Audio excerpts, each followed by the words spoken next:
আসসালামু আলাইকুম। Simple recipe with মিতে সকলকে স্বাগতম। আশা করছি সকলে ভালো আছেন। আজকে আপনাদের সাথে হাজির হলাম বাটার বোন রেসিপি নিয়ে, যেটা বাচ্চা থেকে শুরু করে সকলে অনেক বেশি পছন্দ করে। তাহলে দেরি না করে চলুন শুরু করা যাক মূল রেসিপিটা। প্রথমেই আমি এখানে নিয়ে নিলাম 1 কাপ পরিমাণ কুসুম গরম দুধ এবং এখানে 1 টেবিল চামচ ইস্ট দিয়ে দিলাম, 1 টেবিল চামচ চিনি দিয়ে দিলাম এবং স্বাদ মতো অল্প একটু লবণ দিয়ে দিলাম। দিয়ে এটা খুব ভালো করে মিক্স করে নিতে হবে।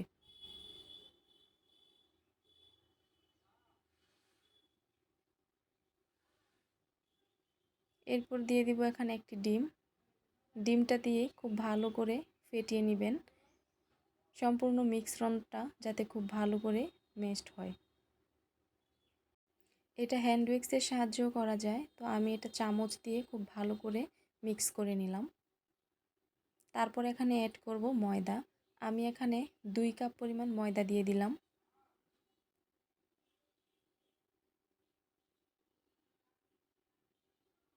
ময়দাটা দিয়ে সম্পূর্ণ উপকরণটি খুব ভালো করে মিশিয়ে নিতে হবে।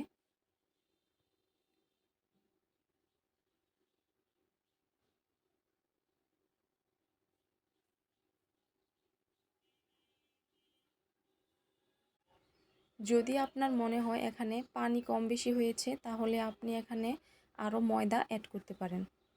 এখন দিয়ে দিলাম কিছুটা রান্নার রেগুলার তেল। দিয়ে সম্পূর্ণ উপকরণটি আমি হাত দিয়ে খুব ভালো করে ময়ান করে নিব। এটা নর্মাল ডো আকারে ভালো করে ময়ান করে নিব। তো এটা কিন্তু একটু নরম টাইপের থাকে এই ডোটা, তো এটা আমি ভালো করে হাত দিয়ে মতে মতে করে নিচ্ছি। আমার এটা রেডি হয়ে গেছে। আমার সম্পূর্ণ ডোটা দেখে বুঝতে পারছেন। উপরে আমি হালকা করে তেল দিয়ে এটা আমি 1 ঘন্টার জন্য রেখে দিব। এটা এখন ঢাকনা দিয়ে ঢেকে আমি প্রায় 1 ঘন্টার জন্য রেস্টে রেখে দিব।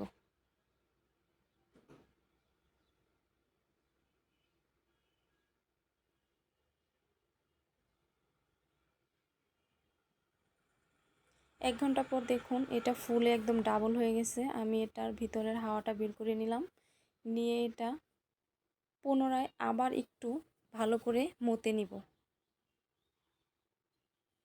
এটা যেহেতু আগে থেকেই একদম পারফেক্টভাবে ময়ান করা, তো বেশি সময় ময়ান করতে হয় না। এখন আমি এটা লিচি কেটে 4টা নিয়ে নিয়েছি। এখান থেকে আমি 4টা বাটার বন বানিয়ে নিব। প্রথমে একটা নিয়ে আপনাদেরকে দেখাবো। তার আগে আমি এখানে যেই মোল্ডে আমি বেক করব সেটা রেডি করে নিচ্ছি। এখানে হালকা একটু তেল দিয়ে ব্রাশ করে নিচ্ছি, যাতে নিচ দিয়ে লেগে না যায়।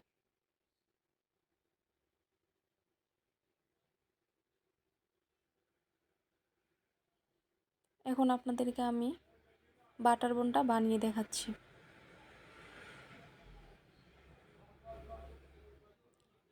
এটা খুবই আলতো হাতে করতে হয়। এটা আমি একটা লম্বা আকারে শেপ দিয়ে তারপর কিভাবে করছি আপনারা একটু দেখে বুঝে নেবেন।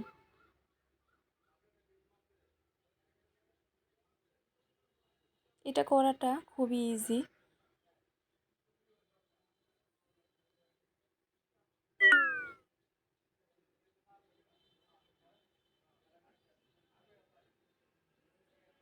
এক পাশ পেঁচিয়ে অন্য পাশটা আমি টেনে নিয়ে এখানে লাগিয়ে দিলেই রেডি হয়ে যাবে। আমি যেভাবে করেছি আপনারা সেম ওইভাবে করতে পারেন। আমি সবগুলো বানিয়ে নিয়েছি।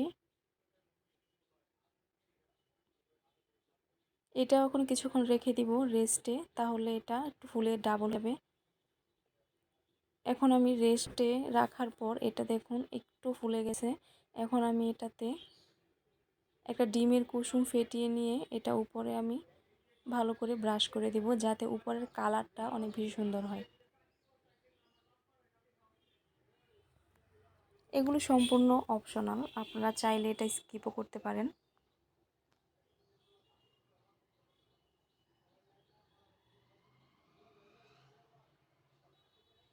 আমি যেহেতু চুলায় বানাবো, চুলায় বানালে অনেক সময় উপরের কালারটা ঠিক মতো আসে না,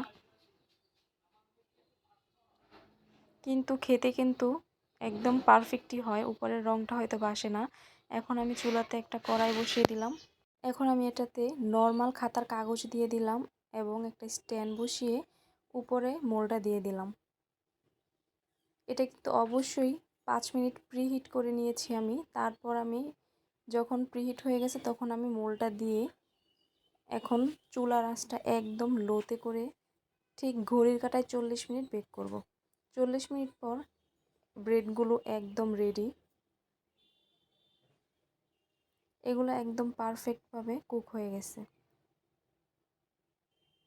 এগুলো খেতে অনেক বেশি মজা, এটা বাইরেও কিনতে পাওয়া যায়, কিন্তু বাসায় বানানোটাই আমি মনে করি সবচেয়ে বেশি বেস্ট, কারণ এটা সব হাইজেনিক মেনটেন করে বানানো হয়, বাচ্চাদেরকে নির্দ্বিধায় দেওয়া যায়। তো এই বানটা আমি ওভেনে দিয়েছি, এই জন্য কালারটা অনেক বেশি সুন্দর এসেছে। আর ওইগুলো আমি চুলায় বেক করেছিলাম। কালারটা না আসলেও বানগুনা কিন্তু খেতে অনেক বেশি ভালো হয়েছে এবং খুবই সফট হয়েছে। এখন আমি এটা মাছ দিয়ে কেটে ভিতরে বাটার ভরে নিব। তারপরে রেডি হয়ে যাবে আমাদের দারুণ মজার বাটার বোন। এটা বাচ্চারা অনেক বেশি পছন্দ করে, তো আমি ভিতরে বেশি করে বাটার দিয়ে এটা ফোল্ড করে দিব।